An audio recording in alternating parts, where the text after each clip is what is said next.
Welcome to Interact's Creator Stories podcast.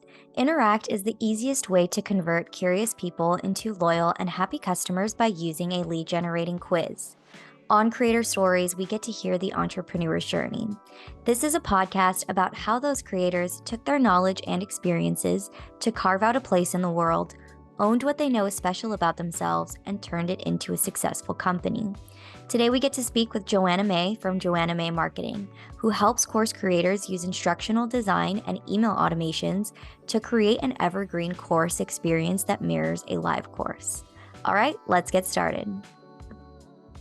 Hi, guys, and welcome back to Interact's Creator Stories podcast. I'm your host, Jasmine Solana. So excited to be with you as always. And today I have with me Joanna May. Joanna, thank you for joining us. Thank you so much for having me. I'm super excited to be here. Of course. And this has been a long time coming. Fun fact for you guys, Joanna's been working with us since I think 2017.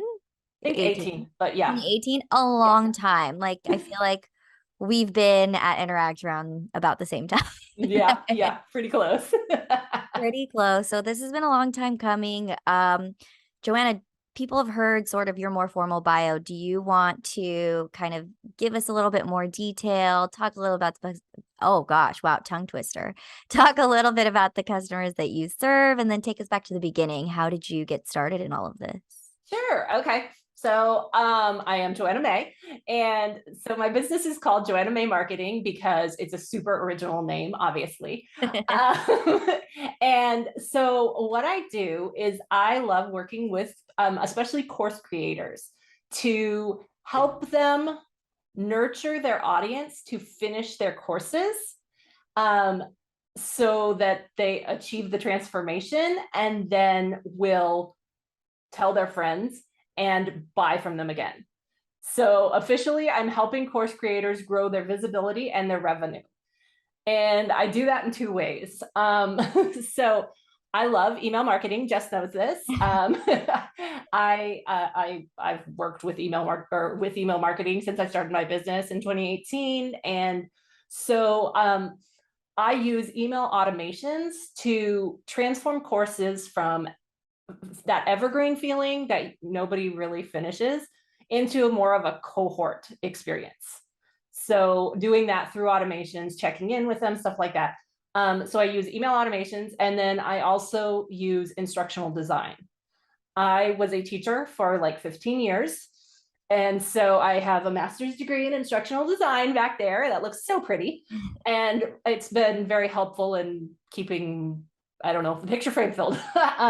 And so, yeah, so what I do is I kind of audit courses and help them make sure that everything is set up to help their customers or their course takers succeed, and then nurture them through the email marketing. So it's kind of a hybrid combination that's not traditionally put together, I would say. And so it does, it really is to help your customers succeed so that then they'll want to buy from you again and tell other people how amazing you are. So, so I do, besides the tech stuff with the email automations, I also do copywriting for email marketing. So there's all this, it all works together. And so, yeah, so that is the gist of my main offering. I do write quiz funnels periodically. And so I am an Interact certified consultant. But yeah, the main part is really focused on course creators and helping them just provide a better experience to grow their visibility and the revenue.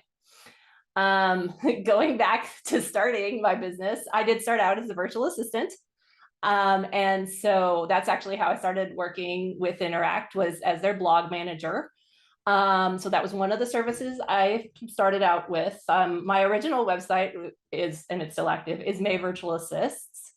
And so I've kind of added a second arm with the Joanna May Marketing so that I can really help, so I can help people with what they really need. And so they can fully understand, instead of a general virtual assistant website that kind of, I'm here to help you and whatever that looks like, then it's more focused on my new service offerings. So yeah, I offered I offered blog management. I offered Pinterest management, eventually pivoted just to email marketing. And then I'm like a tech person. So like I do the tech coaching for Interact. And so, yeah, so I just started out with that and then just kind of moved over focusing, niching down, depending on how you say that word, to really what is my passion and what I really believe is how I can help people. Yeah, I think, does that answer the question? It does. I love it. I love it. I don't know what word to use either. I always say niche. Yeah, And yeah. sometimes I want to say So niche. like I talk about niches, but the niching for me feels like the word. Like, Yeah, I know both work, but yeah, I always just use both, or I wait for someone else to say it, yeah. then I'll use the same one that they use. Um, and we had talked about this a little bit before we hit record. You are in the middle of sort of pivoting your business and expanding more into like a marketing Mhm. niche. This is going to Right. bug me now. Guys, tell me what you say.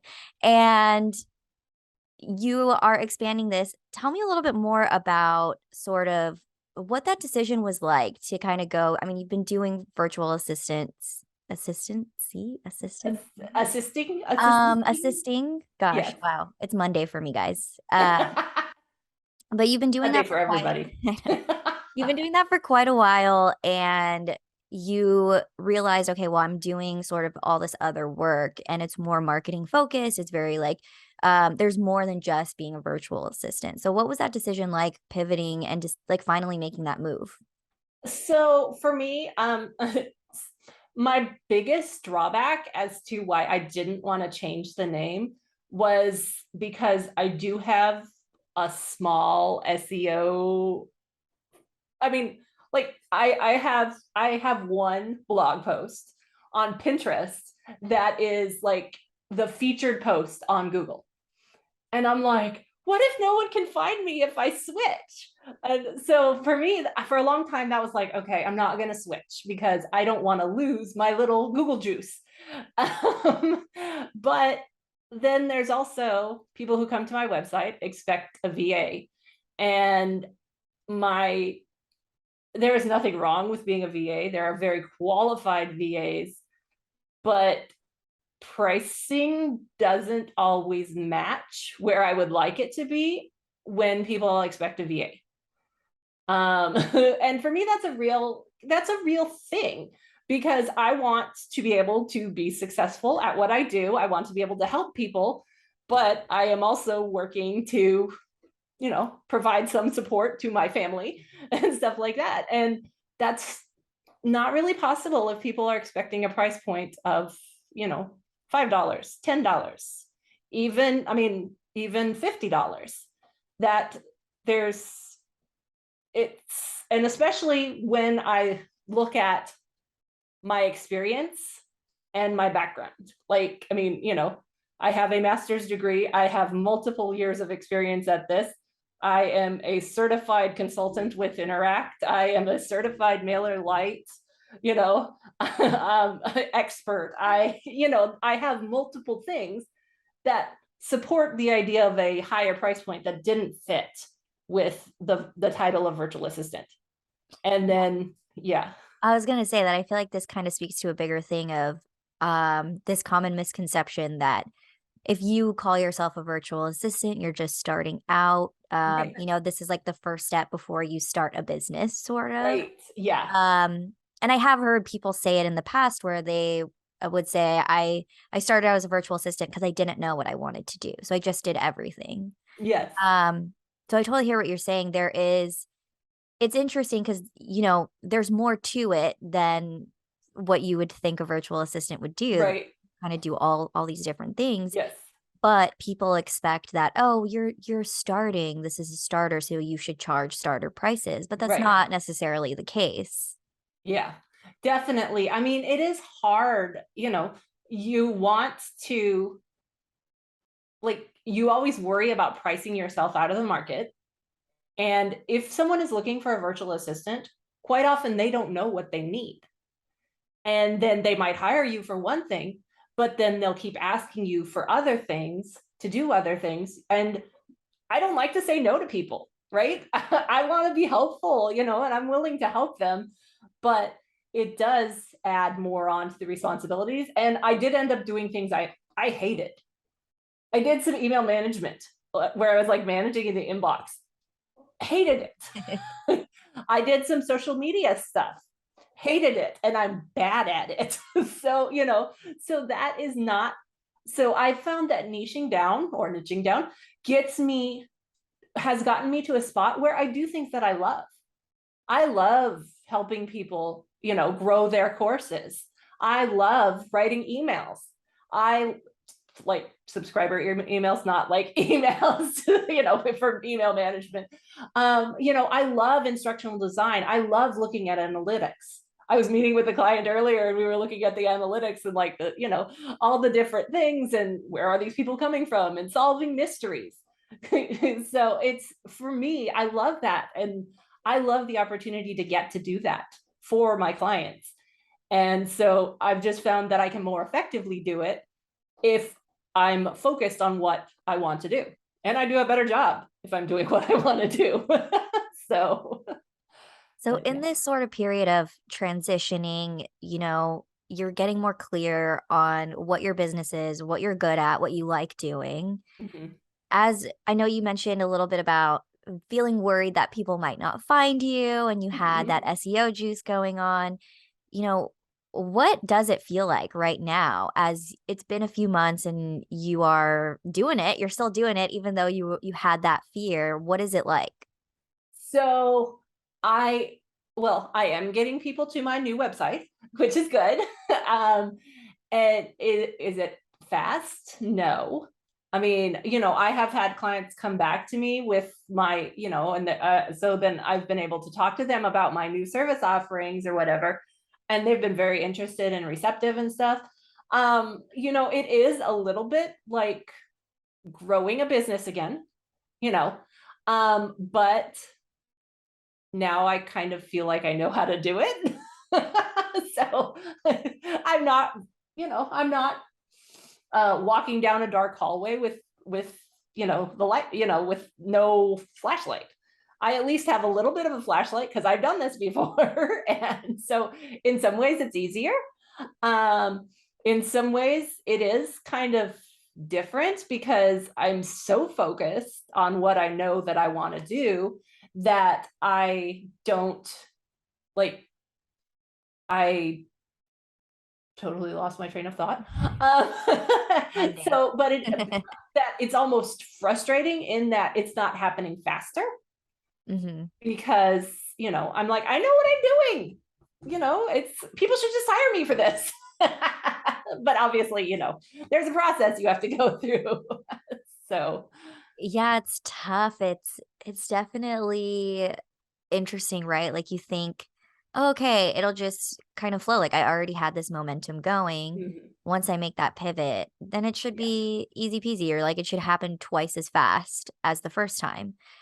But it does go to show that it may not always happen that way, right? Like it may not always happen as fast or nothing ever goes to plan. Yeah, true story. So yeah, I mean, I love it. It's all about the journey, not the destination kind of thing. Mhm. So, and I do, I'm learning things as I go too about patience, about all sorts of things, and Do you so feel like, yeah, it's not happening as fast, but in a way there's less pressure to sort of deliver the way that, maybe if you had, say, like a billion customers. I know that was a stretch, but yes. I mean, um, let's say like it happens super fast. You feel like there's less pressure because you could actually test some things out. Yes. Maybe you Yeah. have a client and you're like, Yeah. "Oh, I didn't think." I mean, it kind of fits with the wheelhouse of what I want to do, but I haven't tried that yet. And Yeah. Yeah. I mean, definitely. I think there is a lot of freedom in not being known for the thing. So that doesn't come, so that when you are known for the thing, it would be a little weird if like Interact decided that they were going to start offering websites. Like, they're not known for that, so why would they do that?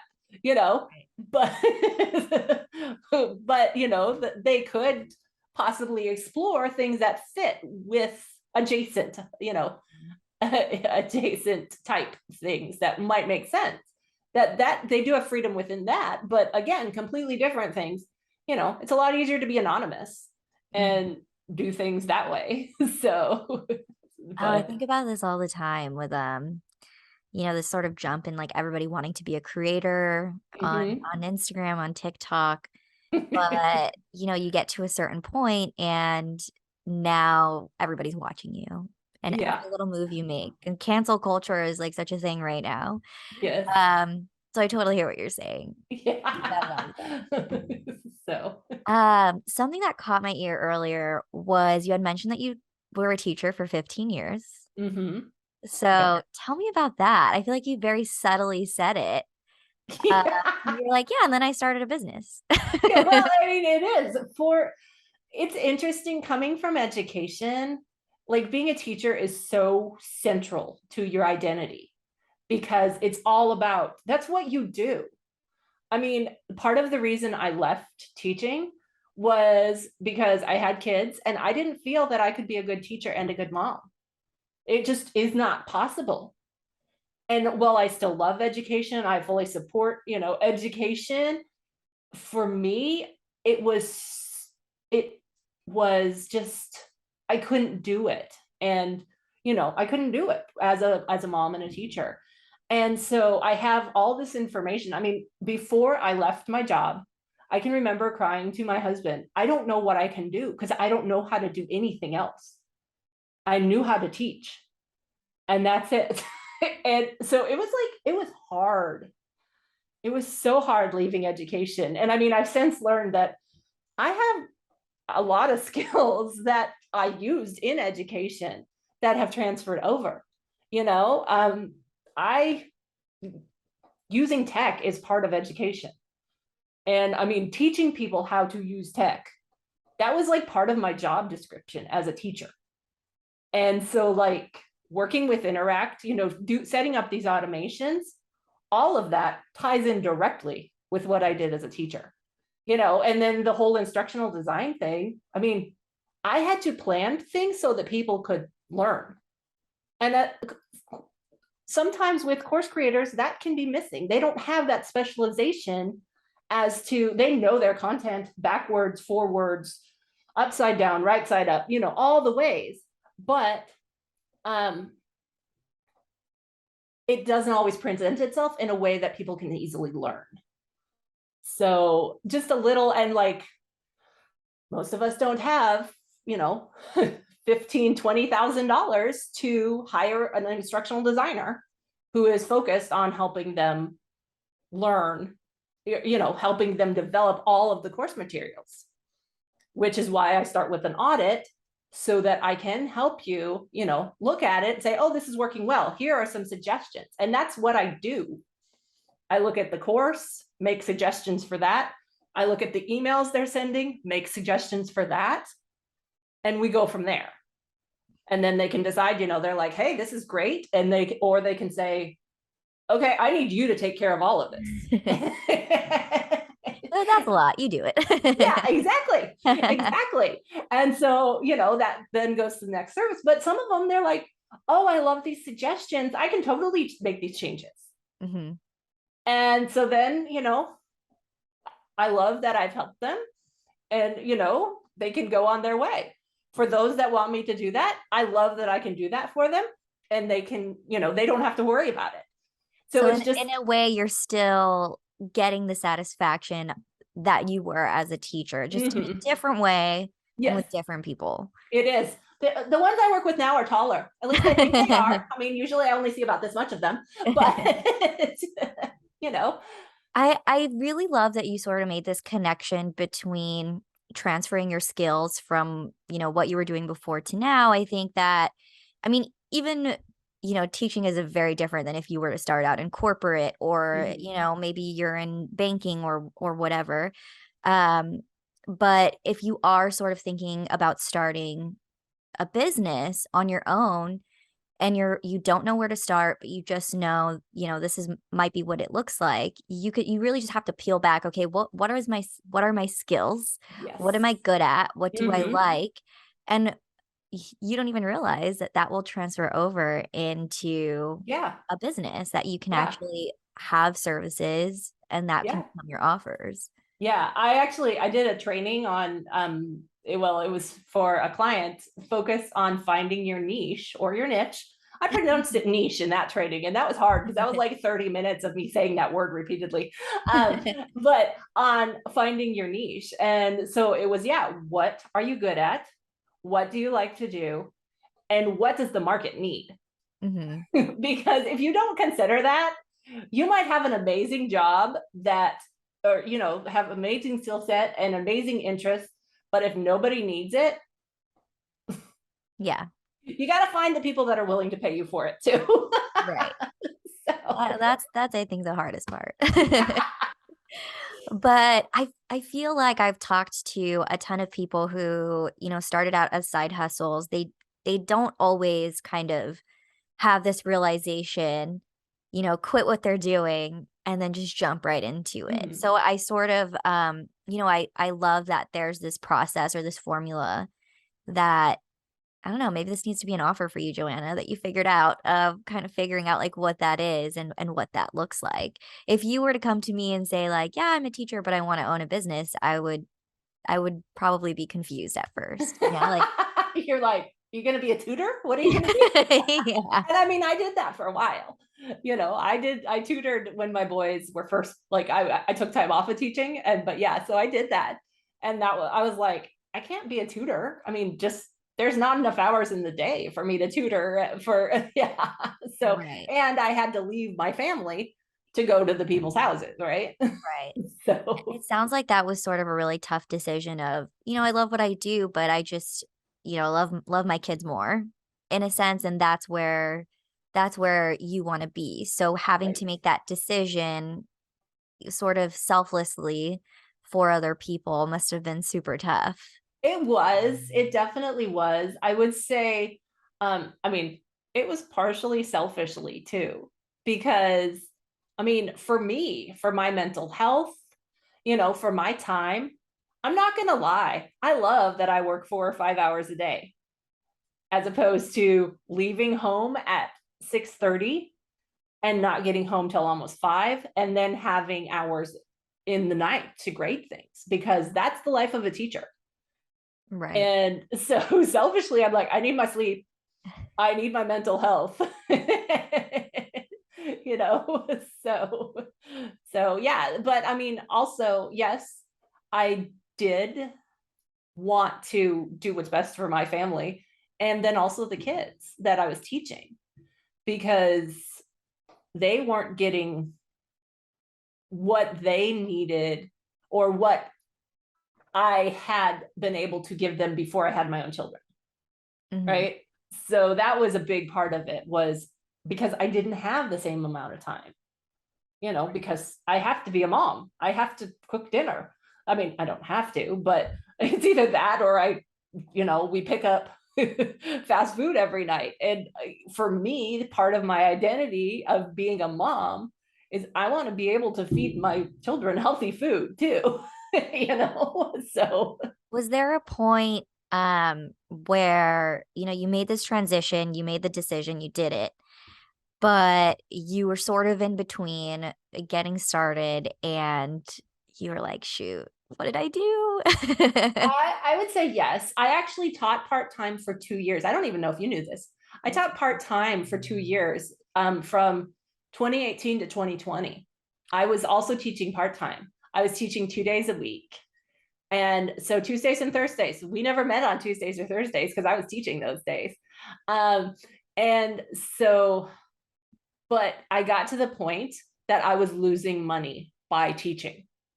Wow. Like, I was like, it is because I cannot be working on my business I am losing money doing this. And I liked it, but not enough that it made sense for me to give up 2 days a week to Mhm. do it. That when I could be doing, when I could be doing things for my clients.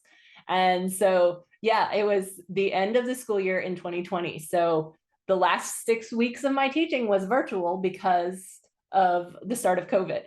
Wow. And so that was special. But yeah, it was, and I'm like, and that was the point that I'm like, look, I'm losing money by teaching.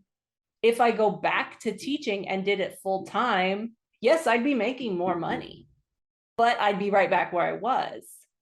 And that's not what I want either. So I was like, okay, we're going all in. So thankfully, my husband puts up with me. That's So important. yes, he's like, okay, go do it. So, That but it's so crazy because my first thought for, leaving this, and even though there was like uncomfortability with teaching and not having time, there was this kind of safety component of, okay, well, I'm going to have an income, yeah, you yeah. know. And it's what, I guess, like, what advice would you have for people if they're trying to weigh the pros and cons of a situation like that where, it's there's part of it is more emotional, but then part of it's Mhm. also logical. Like, okay, well, I Yeah. need to make money. I need to have like an income, but then I Yes. also am sort of suffering in a way. Yeah. I mean, I would definitely say I know that I am incredibly privileged in that I have a partner, a husband who has a very stable job, makes good money, and I supplement it, but we are not dependent on my salary. Like we're not. I contribute, but it's not my responsibility to make sure that the mortgage gets paid. It's not my responsibility to make sure we have health insurance. So I know I am very privileged, and not everyone has that privilege, and I will say that. So I do have a safety that a lot of people don't. Um, so you do have to find that balance as to, you know, if I had stayed in teaching full time trying to do this, I would have probably lost my mind. It would not have ended well. So for me, the financial gain was not worth the mental health. You know, that was just it wasn't worth it. And so there were days that I was teaching that I'm like, screw it, I'm gonna go work at Target. I love Target, but right. Yeah. But I'm like, I'm gonna have to work at Target for like 80 hours a week to make my teacher salary. But so which was why I then started a business. And then once it was, I like having my business, I like working at home, I like the work I do with my customers, and I'm losing money on the days I'm teaching. It was not hard at all to let that, like, it was like, okay, we're done with that for now. Could I go back to teaching sometime? Sure. My certificate has lapsed, but I pay $69 and it'll be current again and I can go back to work, you know. But for me, for right now, this is what I need. And it really is, I love it.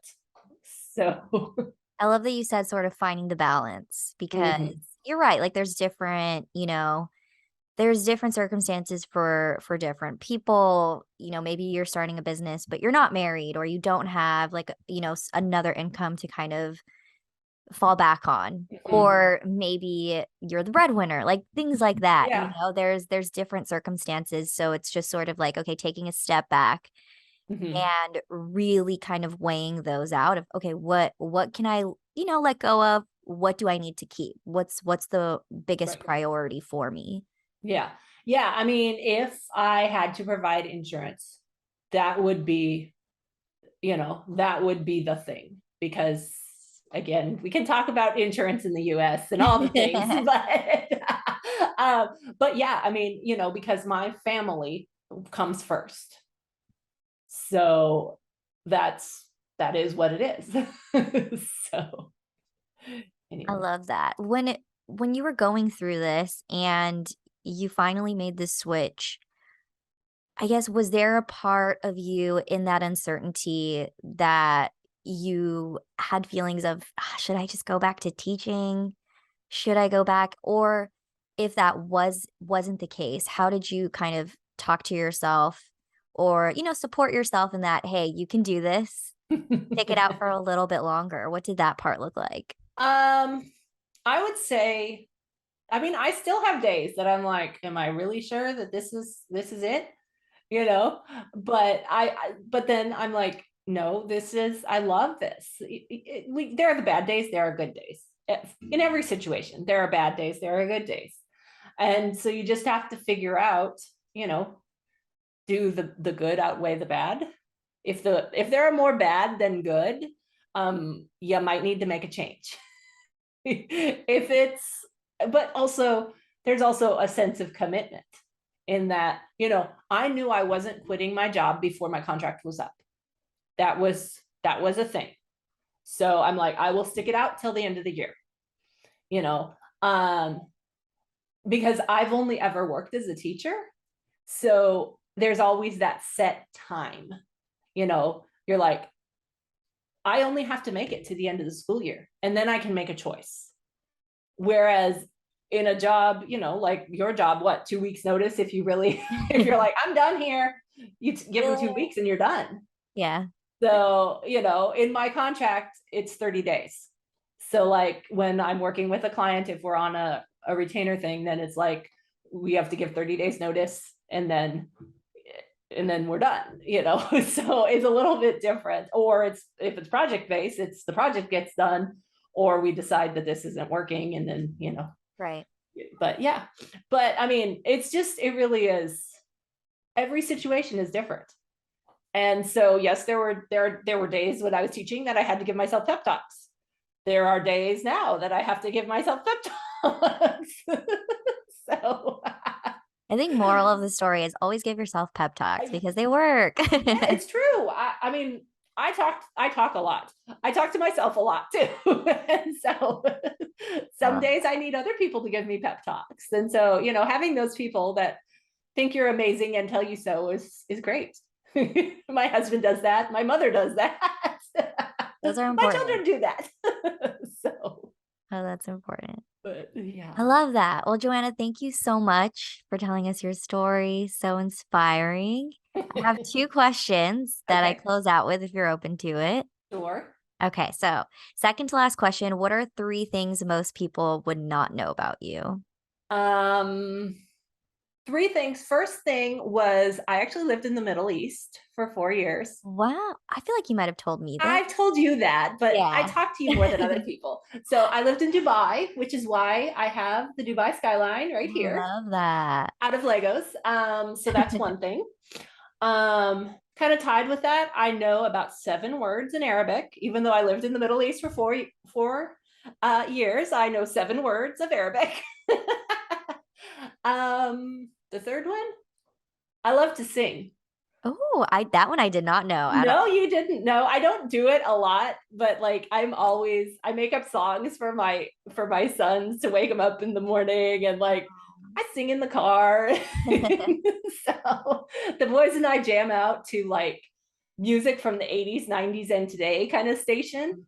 Love that. So yeah, we've got everything from like Whitney Houston to Ace of Base. They know some Backstreet Boys. They know, Oh, we got some okay. Sia going on in there. All sorts of I things. love that. I just had like a core memory unlocked when you said I wake them up by singing. My sister used to take like back in the day. Oh God, I'm aging myself, but we had like those big stereo Oh systems. yes, So she would turn on the radio and take one speaker and put it right at my face. that's just That's mean. yeah, that's how she woke me up. I'm the youngest, so I That's just what happens. No, I'm very nice. Their songs, their names are in the songs. It's all something. It's like a beautiful, like angelic voice. My sister was just like, wake up. No, yeah, I love that. Okay, last question for you. If you could give yourself a single piece of advice at the start of it all, what would it be? I would say probably it would be really, really think about what you're good at and figure out how you can use that to help people. And it might not be a way that anyone else would think it would. I mean, whoever thought about combining instructional design and email marketing? I mean, that's weird. So, it's okay. It's okay to be weird. But yeah, just finding out what you're really good at and figuring out how to make that work for people. And so you don't have to do, I mean, when I started in 2017, 2018, Pinterest was the big thing. It was right before it went public. I was like, okay, I'm going to be a Pinterest manager. And I hated it. So yeah, I'm like, and it's okay to try things and fail. That's another really big thing. So, because it's okay to try and fail. We've all done it. We'll all do it again. It'll happen. It'll happen. Yes. Well, where can people find you online? So the best spot is my website because I'm really bad at social media. You can find me on LinkedIn, and that's actually Joanna E. May. I'm there. I'm inconsistent. But yeah, so those are probably the best two places. If you want to look at some really bad Instagram stuff, that's the place to be. I have like 8 posts.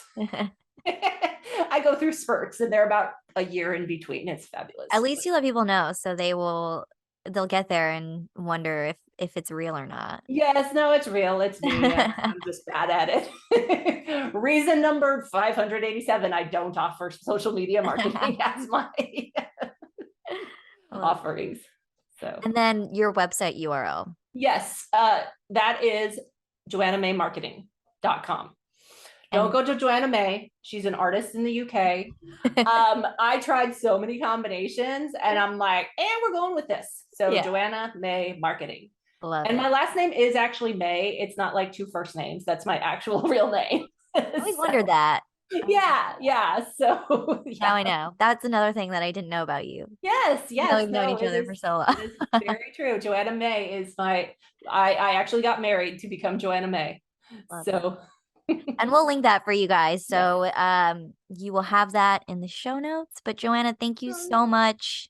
Thank you. I always love chatting with you. For those of you listening, don't know, every time we get on a call, it's 30 minutes, but we spend 20 minutes talking about life and then whatever 10 minutes talking about work. So love it. Tell Josh that. Or Annie. Don't tell Annie that. Oh, I love it. I love it. Well, guys, thank you so much. We'll see you next time. And thank you so much for having me, Jess. Bye. Bye.